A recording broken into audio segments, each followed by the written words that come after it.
Chapter 7.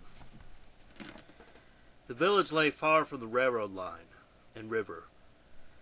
3 times a year, detachments of German soldiers would arrive to collect the foodstuffs and materials which the peasants were obliged to provide for the army. I was being kept by a blacksmith, who was also the head of the peasant of the village. He was well respected and esteemed by the villagers. For this reason I was better treated here. However, now and then, when they had been drinking, the peasants would say that I could only bring misfortune to the community, and that the Germans, if they found out about the gypsy brat, would punish the entire village. But no one dared to say such things directly to the blacksmith's face, and in general I was not bothered. True, the blacksmith liked to slap my face sometimes when he was tipsy, and I got into his way. But there were no other consequences. 2 hired hands preferred to thrash each other rather than me, and the blacksmith's son, who was known in the village for his amorous feats, was almost never on the farm. Early each morning, the blacksmith's wife would give me a glass of hot borscht and a piece of stale bread, which, when soaked in the borscht, gained flavor as rapidly as the borscht lost it. Afterward, I would light the fire in my comet and drive the cattle towards the pasture ahead of the other cowherds. In the evening, the blacksmith's wife said her prayers. He snored against the oven, the hired hands tended to cattle, and the blacksmith's son prowled the village. The blacksmith's wife would give her husband's jacket to delouse. I would sit in the brightest spot of the room, folding the jacket at various places along the seams, and hunting the white, lazy, moving, blood-filled insects. I would pick them out, put them on the table, and crush them with my fingernail. When the lice were exceptionally numerous, the blacksmith's wife would join me at the table and roll a bottle over the lice as soon as I put several of them down. The lice would burst with crunching sounds, their flattened corpse lying in small pools of dark blood. Those that fell onto the dirt floor scurried away in every direction. It was almost impossible to squash them underfoot. The blacksmith's wives did not let me kill all the lice and bedbugs. Whenever we found a particularly large and viscerous louse, she would carefully catch it and throw it into a cup set aside for this purpose. Usually, when the number of such lice reached a dozen, the wife would take them out and knead them into dough. To this she added a little human and horse urine, a large amount of manure, a dead spider, and a pinch of cat excrement. The preparation was considered to be the best medicine for a bellyache.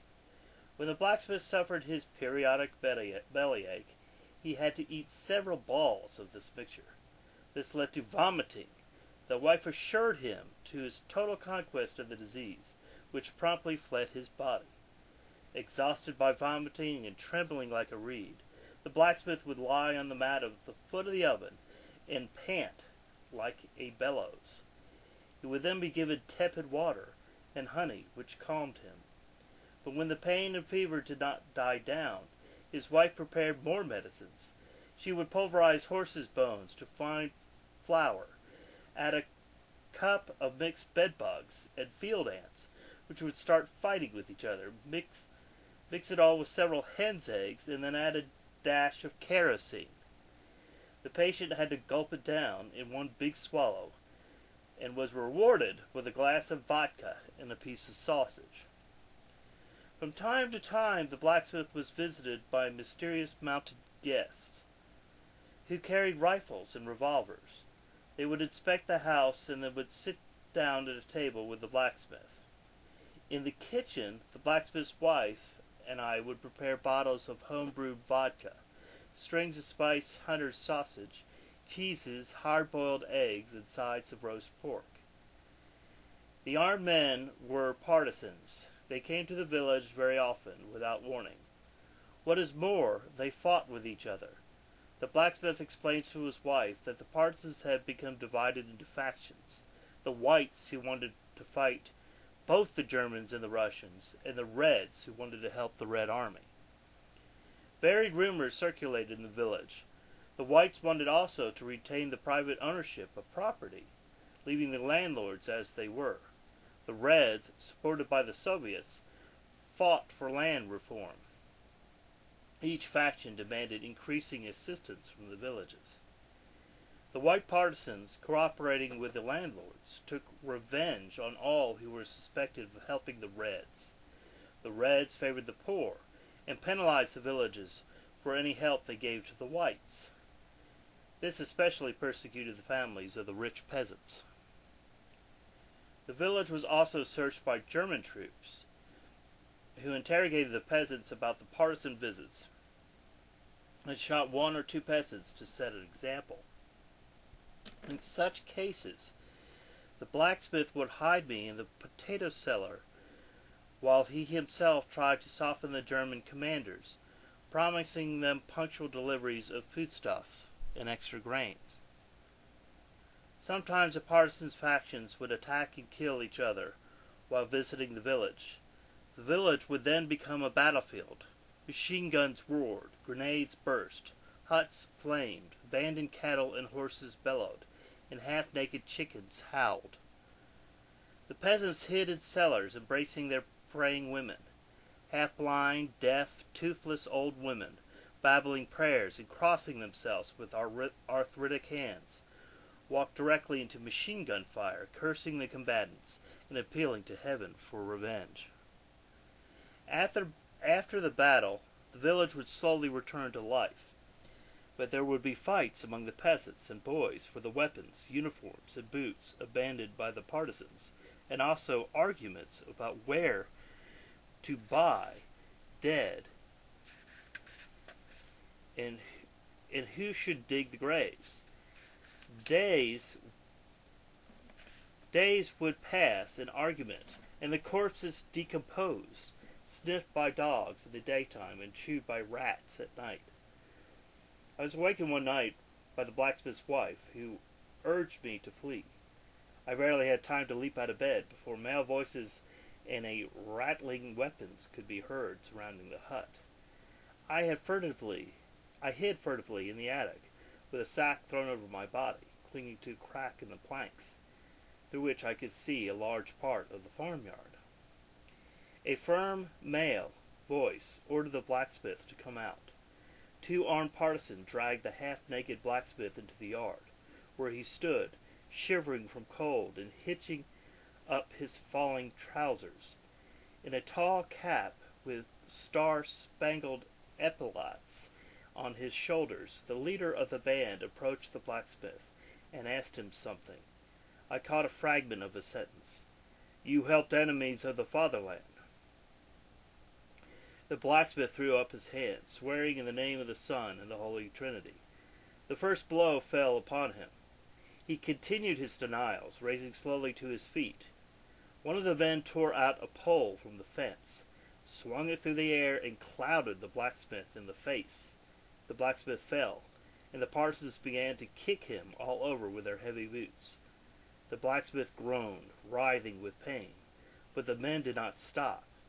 They leaned over him, twisting his ears, stepping on his genitals, breaking his fingers with their heels.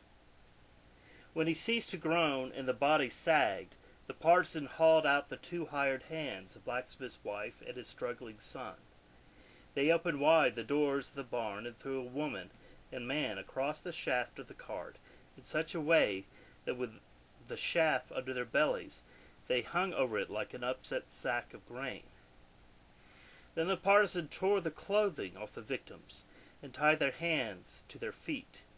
They rolled up their sleeves and with steel canes cut from track signal wire began to beat the squirming bodies. The crack of bones rebounded loudly off the taut buttocks while the victims, twisted, shrinking and swelling and howling like a pack of abused dogs. I quivered and sweated with fear.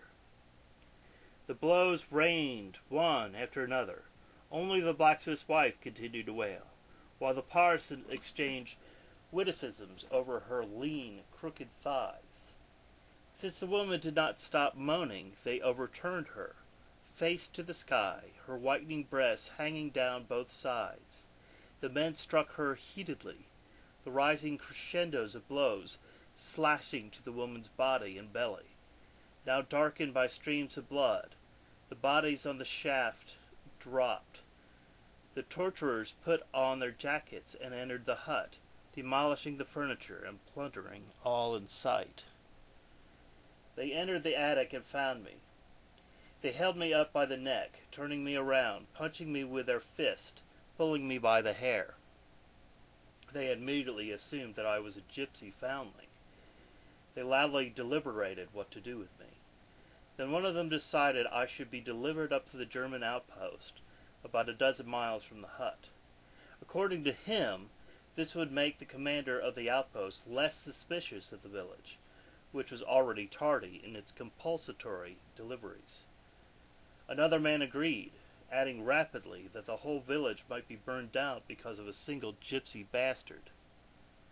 My hands and feet were tied, and I was carried outside. The partisans summoned two peasants, to whom they carefully explained something while pointing at me.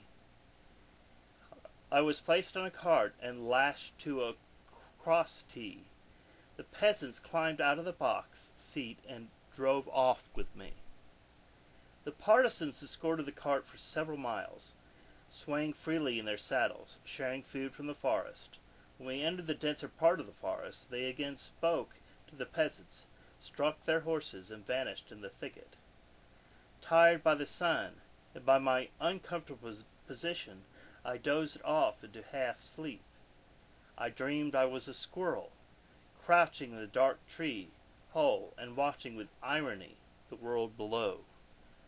I suddenly became a grasshopper with long, springy legs, on which I sailed across great tracts of land.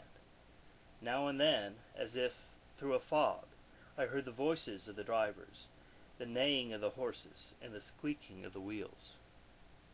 We reached the railroad station at noon, and were immediately surrounded by German soldiers in faded uniforms and battered boots. The peasants bowed to them and handed them a note written by the partisans.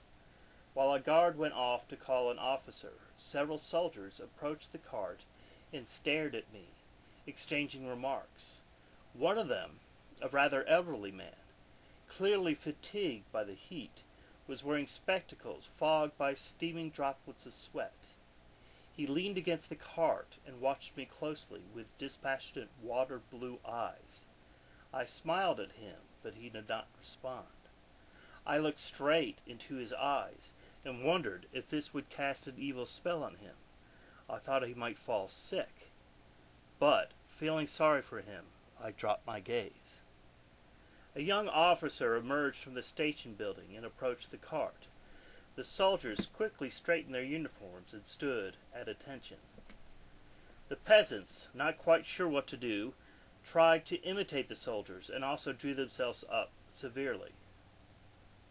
The officer tersely said something to one of the soldiers, who came forward from the file, approached me, patted my bushy hair roughly with his sweaty hand, looked into my eyes while pulling back my lids, and inspected the scars on my knees and calves. He then made his report to the officer. The officer turned to the elderly, bespectacled soldier, issued an order, and left. The soldier moved away. From the station building, a gay tune could be heard. On the tall watchtower, with its machine gun post, the guards were adjusting their helmets. The spectacled soldier approached me. Wordlessly, untied the rope with which I had been tied to the cart, looped one end of the rope around my wrist, and with a movement of his hand ordered me to follow him. I glanced back to the two peasants.